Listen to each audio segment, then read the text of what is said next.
We're working our way through the lipids chapter, and we've seen fatty acids, triglycerides, and phospholipids. All of those are acyl lipids with the ester groups in many of them and fatty acids in all of them.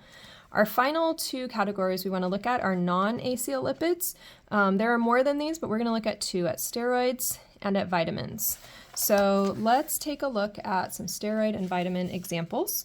You've got some terms over here on the side, but we're going to look at first steroids. And so that's going to be on this side of the page here. The first steroid, which maybe you've never thought of as a steroid, is cholesterol. And what I'd like you to see in these steroids is, can you see these fused rings show up?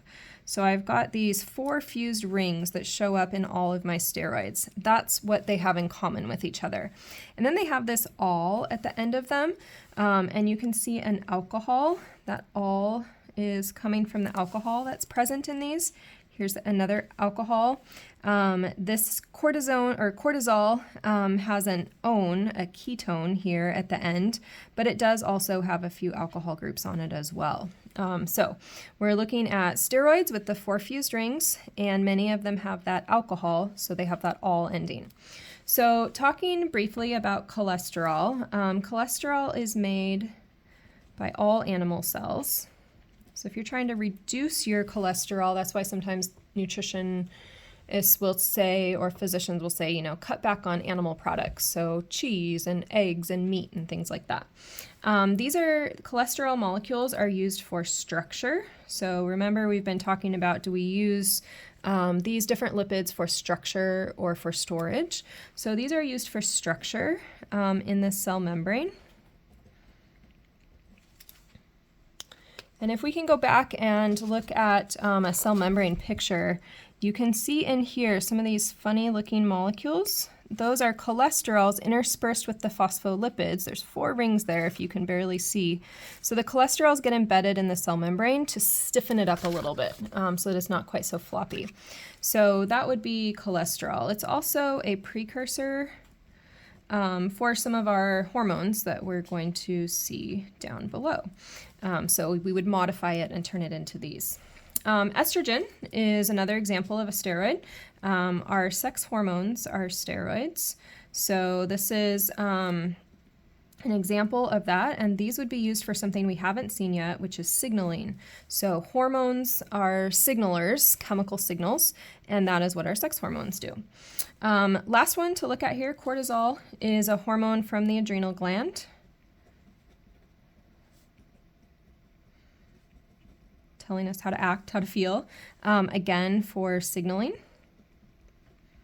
And this will be signaling in response to maybe 2 things you've experienced before, stress, or also to low blood sugar. If you're hungry, there's a chemical reason why you're hungry. You've got steroids coursing through your body. And so these are, again, good for signaling. If we take this same chemical and we make it in a lab, and we give it as a steroid medication, like a lotion you could get or an injection, this would go by a different name, and its name would be hydrocortisone. And that "one" at the end comes from this ketone that I see right here. See that? So then over here, our final lipid we're going to look at is vitamins. So we have the lipid-soluble or fat-soluble vitamins here, A, D, E, and K. If I look at all of these vitamins, you'll notice they're almost entirely C's and H's, so non-polar, okay?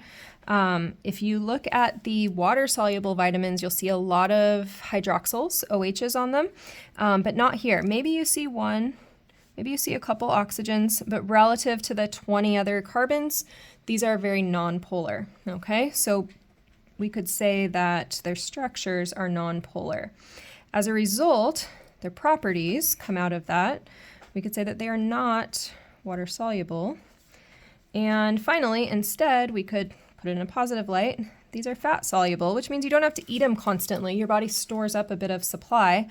So these will be stored in your liver and in fatty tissue, and so that you can tap into them as needed. So those vitamins tend to have a really wide range of uses, but structure is one of the uses for them. They're also precursors for a lot of other processes, things like coenzymes in our body. So that is a glimpse of our steroids and our vitamins. If we come back to the beginning of our day, we had talked about the structure and function and properties and reactions that we can see for our lipids. So we've seen large molecules with lots of CHs, acyl and non-acyl groups. We've seen that they're nonpolar or amphipathic, all of our lipids today. Solids and liquids, fat-soluble vitamins we were just looking at. The functions we've seen are storing energy, providing energy, sending a signal, giving some structure. And the reactions we've seen are hydrolysis, and hydrogenation is a throwback reaction where we would go from an alkene to a single bond alkane. That would be like in the Crisco that I showed earlier. So we've covered all of that and these different types of lipids. So I hope you have a little bit better grasp now of this cool category of biomolecules called lipids.